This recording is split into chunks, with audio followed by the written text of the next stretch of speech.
kasih sertifikatnya, soal colokan bawahnya kayak gitu.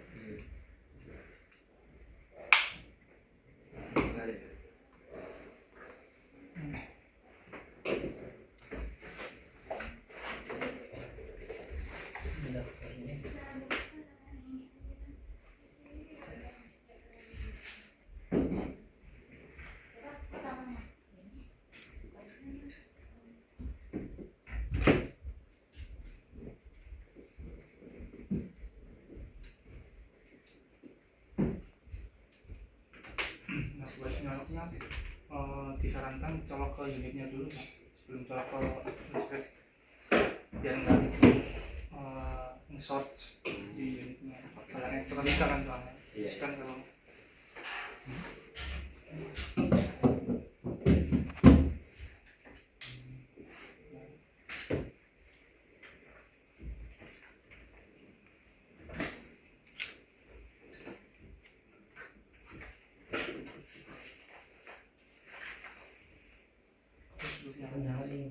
powernya di atas.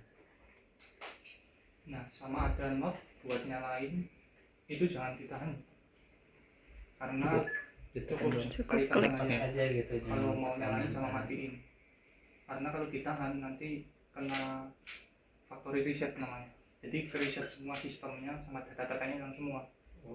Kalau ketahan itu dalam berapa detik ditahan itu bisa ke reset gitu?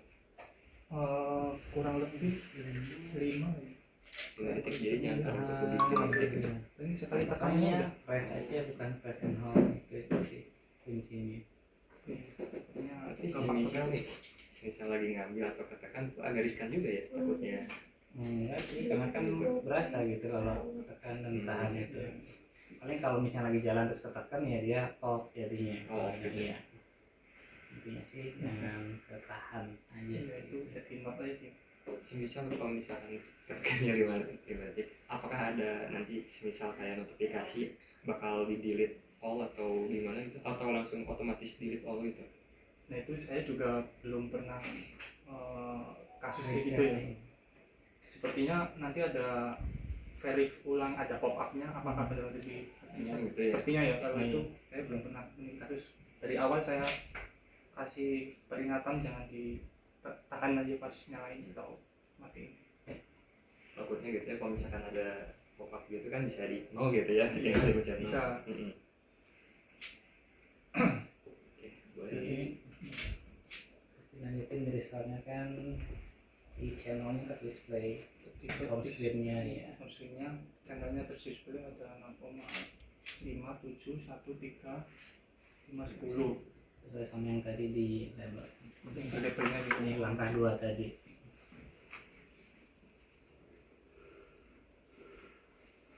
Oke, sekarang yang nomor 6 itu dari layar kita pencet home itu kan screen press the setting screen. Ini udah di zoom. next select the surface button, kemudian pilih about.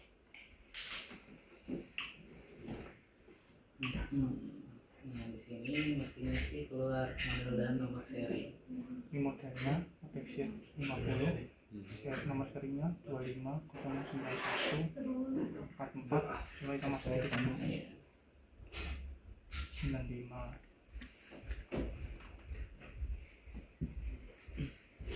Di situ verifikasi verify the main mesin Firmware dan power firmware.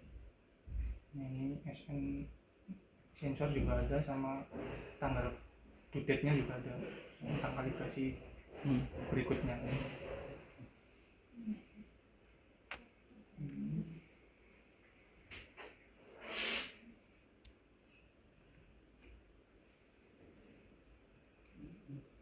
Kelihatan dari layar.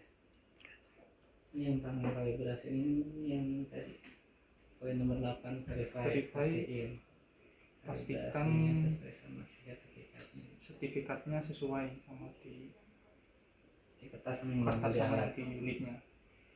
Ini sesuai.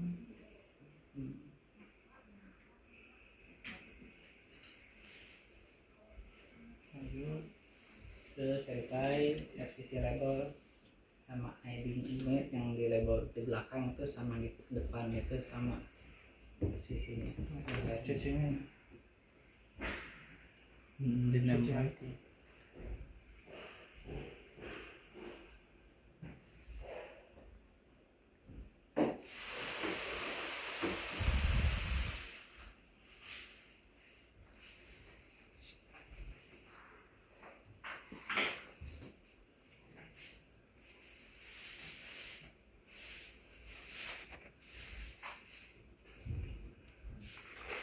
Nah, di sini pokoknya Pertama sudah. Nah ini lepas semua. kalau nggak ada apa-apa biasanya gimana? NA atau gimana? Kalau saya biasanya NA sih. Kalau kita sih kalau nggak ada temuan gitu, nah not applicable, jadi komen ini kita coretnya di sini. Kalau misalnya ada yang Kejadian masuk nggak sesuai. fail, nah kita masuk di komen ini, mungkin step berapa tadi, atau misalnya label apa nomor seri tidak sesuai dengan labelnya ya temuan kan itu jadi fail kita ada di situ. Cuman kalau pas semua ya udah kita biasanya gitu. Tadi udah pas semua ya? Iya, Nah, applicable. Nah itu.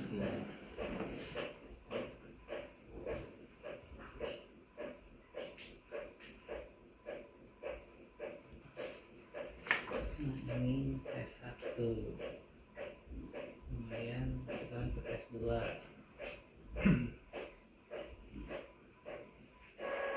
Verify terus dokumennya. USB. Oke, ini adaptornya ini yang tadi Power adapter. Adaptornya deh. terus baterainya Baterai itu satu. Nah satunya itu tambahan, aksesoris tambahan, jadi 2, bawahnya 1. Kemudian kabel USB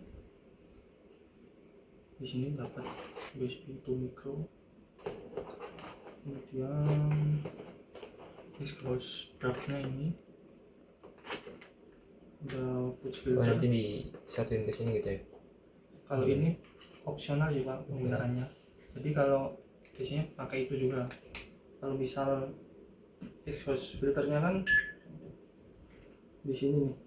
Nah kalau misal pembuangannya mau di luar bisa dibawa pakai itu. kemana gitu kan, keluar ruangan. Keluaran Output udah ada partikelnya, bacaannya dia gitu. di dalam udah di filter sih, jadi bersih juga sebenarnya kalau tanpa pakai ini. Sistemnya masuknya dari sini sih, baca Jadi di sini kesedot, darahnya disedot, terus keluarnya lewat sini. Exhaust filter. Ya keluarannya ya? Ya. Kemudian push filter ini, isoprop ini. Nah isoprop ini buat kalau nyampling datanya pakainya ini. Kalau push filter ini buat bersihin si sensor. Ini kan hitungannya sensor partikel ya, dalamnya ada sensor. Nah push filter gunanya buat ngebersihin biar sensornya itu bersih, zero partikel ya. zero nol partikel. Jadi buat dipastikan yang di sampling itu udara di ruangan ini enggak tercampur sama udara samplingan yang lain. Nanti tuh si lubang itunya dimasukin aja kan ya? Iya. Ini ada untuk penghalang busanya nggak ya? Kayak yang nempel busa gitu? Buat pas apa ini? Sampling data. Takutnya ya semisal ini belum dipasang, apakah nggak include sama busanya gitu buat di sini, takutnya kan masuk ke sini gitu. Si apa misal kita bawa dari luar gitu sebelum masang tuh Ini nggak ada pakai busanya. tutup ini aja. Kalau tutup itu aja Iya. di sini nggak perlu ada busanya. Enggak. Berarti yang dipakainya Pas samplingnya sampling di ruangannya. Nah ini dipakai sebelum sampling. Kan biasanya kalau habis sampling kan ngambil data kan istilahnya. Nah itu kita filter dulu pakai ini. Jadi di sini nanti partikelnya biar nol semua. Jadi nggak ada kontaminasi. Misal ada 3 ruangan antara satu dengan yang lainnya itu biar nggak terkontaminasi gitu. Jadi sebelum pindah ruangan misal itu di zero dulu biar bener-bener pure dari ruangan itu aja. tersebut ya. Ya makanya dipakein pulse filter. Kalau bisa sebelum dan sesudah yang penting di ruangan itu. Terus biar mau pindah lanjut Tetap zero ya di zero. ruangan Kalau itu. nggak dipakai juga kalau bisa di zeroin. Kadang partikel itu ngerak di sensornya kan, nanti hasilnya tuh Ada bacaannya. false count-nya kebaca itu. Terus ini nomor 10 looping fitnya itu. Terus Redmi versinya ini.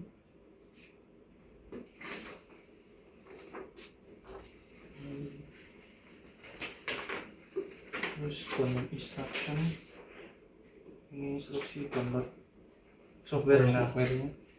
di sini ada software sama manualnya software, bisa di download di sini juga di Manual web bukunya. Lighthouse-nya. Ya, Kayak manual yang book. seperti bapak itu manualnya itu. Ya, saya juga ada sih. Kayaknya di USB ada sih, Pak. Nanti dicek aja Oke sih. manual booknya.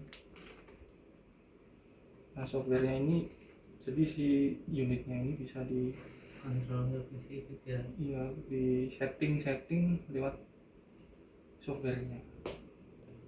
Itu opsional aja kalau bisa pakai ini, nyaman pakai ini atau pakai softwarenya. Terus Nanti dicontohin juga untuk di software iya, ada kok di OQ itu, Pak. di Ovio. Ada semua nanti. Kita download dulu aja. Ya, ini di akhir banget ini, step paling akhir software itu. Oke. Kalau Kalau berdasarkan listnya, daftarnya dokumen itu lengkap semua ya. Ada yang ketinggalan. Yang dibaca itu ada indikator ini 25, 50, 75, 100. Nah, ini kayaknya habis nih. Swap baterainya ada di sini.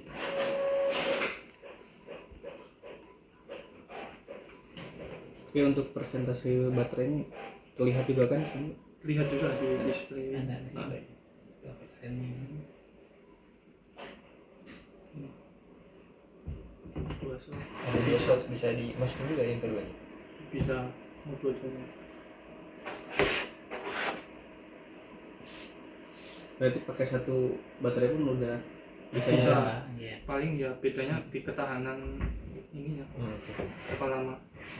Kalau di datasheet sih 2 baterai ya bisa 11 jam, di satunya ya 5 jam kurang lebih.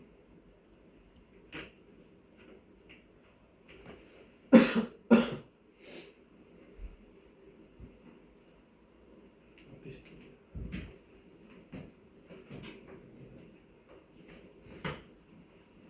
Untuk ngecasnya tinggal colokin aja. Iya. Di unitnya. Kayak Sebenarnya ada sih colokan kayak colok charger baterai kamera gitu. Kayak cas khusus. Ada charger khusus. Manualnya apa? Ini manual.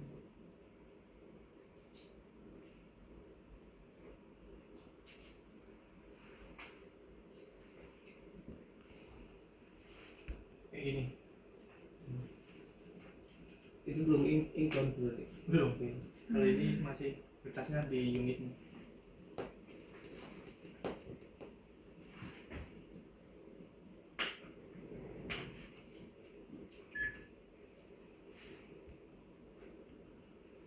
biasanya untuk ngecasnya itu berapa lama? Ngecasnya berapa ya? 1-2 jam mungkin. Nanti ada persentasenya di itunya sih, di home screen-nya. Nah, ini top sama bottom. Oh ya, Yang istri atas sama dan 4, yang bawah yang bawah 32. kedua.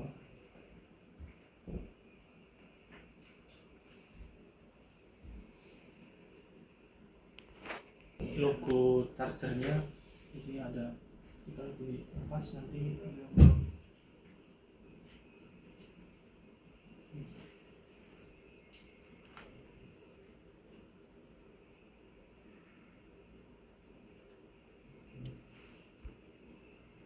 kemudian power kalau down. udah matiin maksudnya harusnya mati. Yang keempat colokin kabelnya. Nomor 4 Ini kita lakuin dulu, saya colokin kabelnya dengan colokan dengan kabel. baterai di dalam.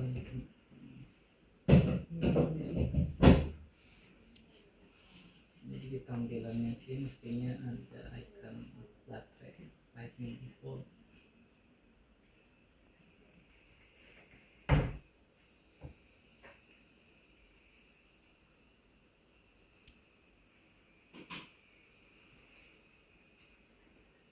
Terus yang kelimanya ini kalau misalnya ada printernya. Ini kan jenis ini ada printernya, include printer, Built-in. jadi hasil datanya bisa dipilih di sini. Printernya colornya. Di sini suruh pencet klik ini buat ngecek kalau berfungsi si printernya. Printernya.